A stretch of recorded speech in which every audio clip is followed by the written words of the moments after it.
Hello YouTubers, this is Jacques from the Moving Icon, and I am here to talk to you about why I chose DSLR over mirrorless.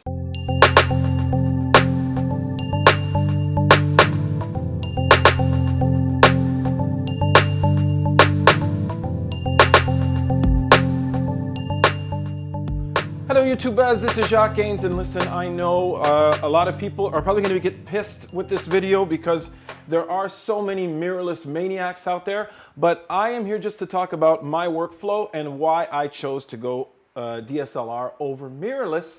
Now, before we start, I have to mention what my workflow is. So I am a videographer. I am a person who does a lot of videos, but I do a lot of photos, and in my video style, I integrate great photos into my videos. So it's important to me to have an excellent camera that does photos. Anyone who's very photo centric will not like this video. I'm just telling you, you just won't like it because my workflow is all about that, and the priority is to get a great video shot.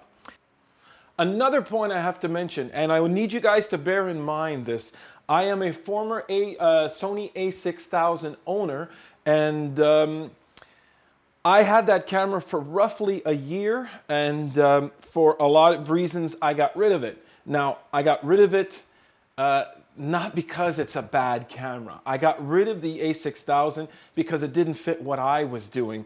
And I have a video which I will post right there, and you can click on it, which is basically the 10 cons of the A6000 for my reality. And now I got so much flack on that video that I had to make another video, which I will also post right here. And it's the 10 pros of the A6000, even for someone doing video. Check out those two videos. They'll tell you why I got rid of the Sony A6000. And for a long time, I was in sort of like a little zombie state where I didn't know exactly where to go with my camera workflow and what I was going to do. Recently, I bought a Canon EOS 80D, which is filming us right now. And it really solved all my problems and made me say, okay, I will stick to DSLR. This is the camera I have owned for quite a while, and it's, I'll try to shoot that in there. I hope that focuses in on there. It's the Canon EOS 6D, and it was a great buy. I've had it for almost 2 years. I've produced some great video and some great stuff with it. It has really done the trick for me. It has done a great job, and I have loved this camera. Focus points and focusing on this camera, it's one of the big things that lack on the EOS 6D is anything involving focusing. It tends to be slow. I would never recommend this camera for anyone who does wildlife or sports photography. It just doesn't do the trick. You know, I've learned how to use it. I've learned how to navigate through its faults, but there's a lot of stuff it lacks. Now, what I needed was a B camera, a camera that could either complement this camera when I was doing multi shots, or a camera that I could use to just float around and do stuff. And the A6000 on paper seemed to do the trick. Three of the main issues on the A6000 were the battery life, the flip screen that doesn't flip around so that you can see what's going on, and the overheating. So those three things made me say I cannot keep this camera. I came across a couple of videos of people talking about the FZ1000, believe it or not, which is a bridge camera. Here it is. It's the bridge camera by Panasonic. And it solved a lot of problems. It solved a hell of a lot of problems. The fact that it didn't overheat, it gave me great 1080p. It also has a microphone input, has a lot of cool in-camera capabilities that helped a lot. So this camera has done a lot of the tricks that I needed to do. The only problem with the FZ1000 is it doesn't have interchangeable lenses. And to me, my motto is two things. To get a good image, you need light and you need glass. The rest is a bit fickle. You know, when people talk about megapixels and all that stuff, it's important, but your glass, what your lenses are, and the way you light a subject, the way you light something changes everything. So it was a good camera for that, but I'm a big fan of fantastic really good glass, and it was important to me to be able to interchange and change the lenses I had. I made a video on the fact that I thought the new Sony A6300 was the best mirrorless camera in 2016, because I really truly believe if you look at the specs and some of the miracle stuff it can do, it's really quite an amazing camera. They gave you a whole load of videocentric stuff like the same thing, focus peaking, zebra. I looked at that camera, I ordered it, and then I canceled my order. I canceled my order because of a couple of things, and that's what I want to talk about today. Why I canceled my order and why I went with the 80D. First reason, it was a financial decision. Now, when you do buy the A6300 and you do have a lot of Canon glass, I personally think you need something that is truly compatible with that camera. Proponents of the A6300 and of mirrorless will say, well, go get a Metabones adapter and it works just as well with that. That isn't the case, and everyone who has those adapters knows darn well that there's always something that happens. And it's not true compatibility. There's something going on, you need a firmware update.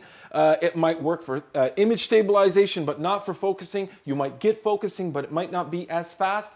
I didn't want to deal with that. I just wanted to have something where I took the lens, my Canon lens, from my 6D and stuck it on my 80D and it would work.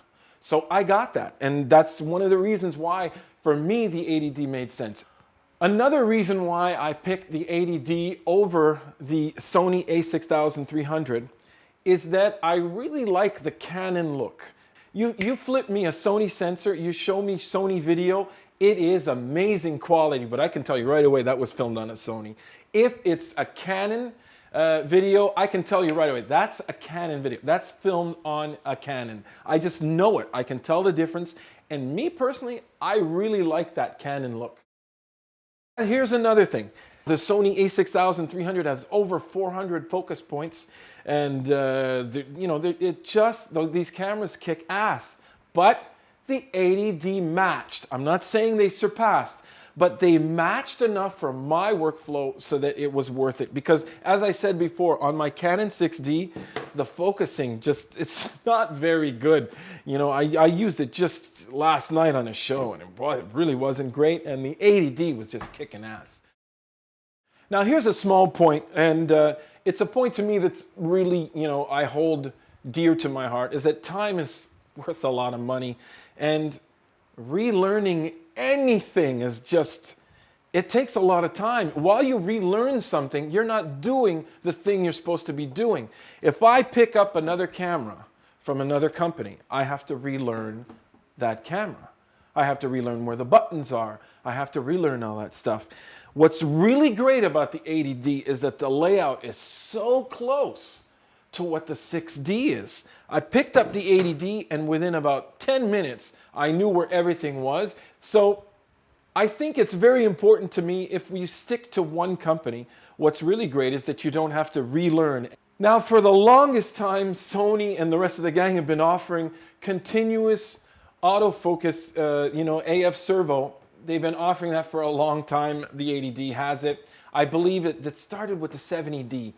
That was something that one of the reasons why I went to mirrorless and said, I'll try out the A6000. I wanted a camera where I could just do some run and gun and not worry about my focus all the time. Now the 80D offers that, and it offers it pretty well. As you can see from here, I'm up, I'm back.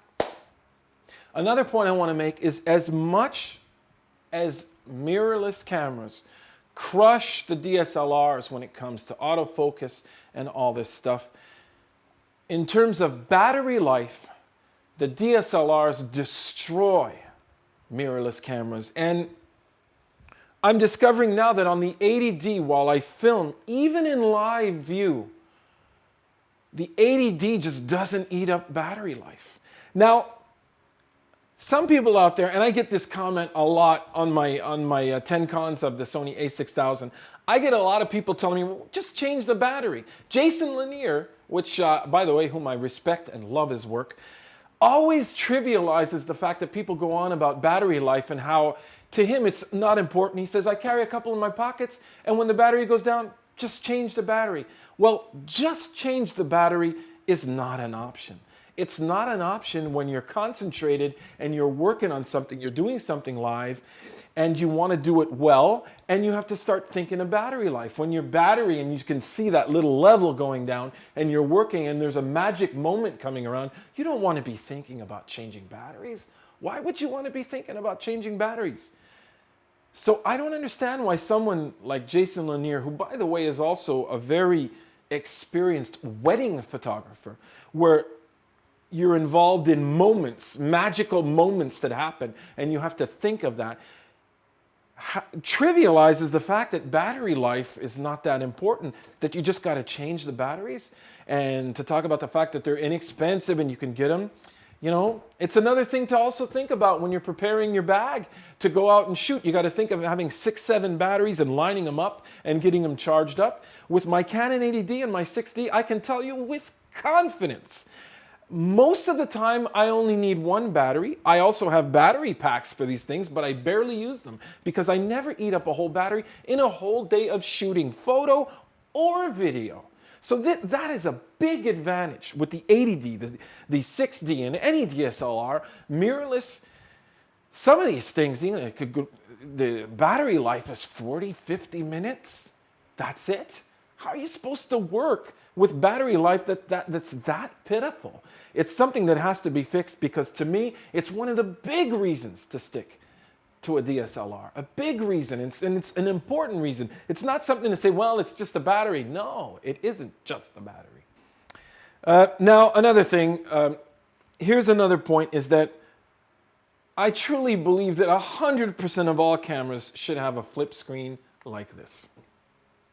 Why do they not have it? I would love to know why. As soon, for example, Canon, as soon as they get into their professional models, they do this. They fixed the screen on the back. If any of you guys have any comments, any feedback on that, why they do that, tell me, please. Because I think 100% of all cameras, even the 1DX and these professional models, should have the flip screen on the camera. They should have it just because it helps to do anything. If you're not a guy, because a lot of people say, well, if you're obsessed with selfies and you want to do this all the time, you want to do your selfie shots, sure, but besides that and you're professional, you don't need that selfie stuff. Well, true, but you might need live view to go and shoot really low. You might need this flip screen if you're a journalist to go like this and take some shots of what's happening if there's a huge crowd. There's always a utility for a flip screen. Sony has stuck to their flip screen, and if you check out my channel, you'll see how much I abhor and hate their flip screen. And I must be a patent thing. It's got to be a patent thing, because just through normal cold logic, it makes no sense to have the flip screen that they have. None. Now, back to DSLR versus mirrorless. I've been talking a lot about the A6300 versus the 80D, but I do also want to talk about DSLRs in general. Every single brand falls short of my workflow. The Panasonics with the interchangeable lenses, all the 4/3 system, it's not a system I feel like dealing with. Fuji, well, I think Fuji is a fantastic camera, but it's very photocentric, and apparently everyone who has a Fuji just freaks out over how high quality the photos are. So it's not something that would work for me, because I do need the great photos, but I also need great video. Now, that being said, I also want to talk about some of the bad about the 80D already that I have experienced. I don't understand why you don't offer focus peaking and zebra and all those video-centric stuff, or Canon C-Log, some of the Canon log traits that they have in the C100 and the C300. I think they should be offering that in these lower end cameras. It's not going to change anything. It's not going to bring down the value of the C100 or the C300. It's just going to be a nice offering to have in that camera. And to put that inside an 80D sounds to me like it's possible, but they only offer 60p. They don't offer 4K. and they don't give you stuff like S-Log and Zebra and focus peaking. So those are the things I think they need to offer. But for now, the Canon 80D has definitely answered all my prayers in the sense of interchangeable glass, great video quality, desirable video for what I do, and something that works within my workflow. That's what I wanted to say, why I went to DSLR over mirrorless. For now, I still believe in mirrorless. It will revolutionize the way we take photos. But for right now, there's a lot of things lacking in the A6300 and the A6000 and the A7 line and a lot of the Panasonic lines that are not there yet. So please, if you like this video, please give me a thumbs up at the bottom. Don't forget to follow me on Facebook, Twitter, Instagram for my high quality stuff. Check out Behance. If you want to keep in cahoots with what I do, please subscribe. And don't forget, everybody, keep on making something from nothing.